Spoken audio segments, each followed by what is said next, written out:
বিয়ের ৬ বছর পরে আমার স্বামী একটি রোড অ্যাক্সিডেন্টে তার পা হারিয়ে পঙ্গু হয়ে যায়, যার কারণে ডিভোর্স দেই।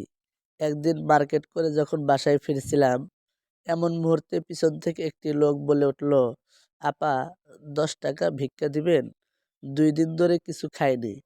পিছনে ঘুরতেই দেখি আমার সেই পঙ্গু স্বামী হাসিব, যে আমার থেকে ভিক্ষা চাচ্ছে।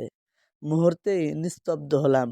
সে আমাকে দেখে একটু লজ্জা পেয়ে যেই না পিছনে ঘুরলো, তখন বললাম, "হাসিব।" আমার দিকে তাকিয়ে জিজ্ঞাসা করলো, "কেমন আছো ইশরাত?" "হ্যাঁ, ভালো আছি। তুমি?" "আমার অবস্থা তো দেখতেই পাচ্ছ। ভিক্ষা করতে চলতেছি।" "কেন, তোমার বাবা মা ভাই বোন সবাই তো আছে, তাহলে ভিক্ষা করবে কেন? তুমি যেই কারণে আমাকে ছেড়ে গিয়েছো, ঠিক সেই কারণে ওরাও আমাকে ছুঁড়ে ফেলে দিয়েছে।" কি বলবো, ভাষা খুঁজে পাচ্ছি না। নিজেকে খুব অপরাধী মনে হচ্ছিল। তবু জিজ্ঞাসা করলাম, "হাসিব, চলো একটি হোটেলে তোমাকে খাওয়াই।" "থাক, তার দরকার হবে না।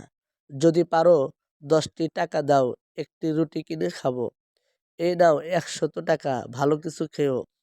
"আরে না, এত টাকা লাগবে না। ১০ টাকা দিলেই হবে। বেশি কথা বলিও না। তোমাকে যেটা দিচ্ছি সেটাই নাও।" "থাক, লাগবে না। ভালো থাকিও ইশরাত।" কথাটি বলেই ২ হাতে ভর দিয়ে সামনে এগোতে লাগলো। বুঝলাম সে ১০ টাকাই নিবে। আবার কাছে গিয়ে ১০ টাকা দিলাম। মুহূর্তে সে একটা মুচকি হেসে সেখান থেকে চলে গেল। হাসিবের এমন অবস্থা দেখে কেন জানি কষ্টে বুকটা ফেটে যাচ্ছিল আমার। ঠিক তখন একটা কথা মনে পড়ল আমার। একদিন হাসিবের সঙ্গে ঈদের কেনাকাটা করার জন্য একটি মার্কেটে গিয়েছিলাম।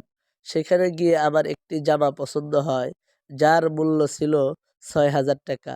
মুহূর্তে সেই জামাটি সে আমাকে কিনে দিল।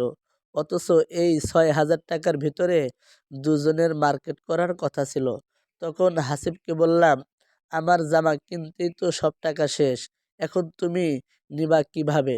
তখন সে বলল, "এই জামাটি নিয়ে তুমি কি খুশি হয়েছো?" উত্তরে বললাম, "হ্যাঁ।" সে আবার বলল, "তোমার খুশিতেই আমার খুশি। আমার নতুন জামা লাগবে না।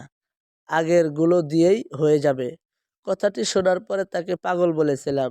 সে উত্তরে বলল, "আমাকে কখনো ছেড়ে যেও না।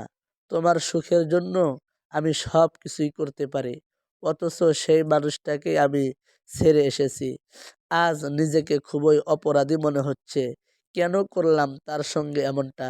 জানেন, আমিও নতুন সংসারে সুখে নেই। আমার নতুন স্বামী খুবই ভয়ঙ্কর।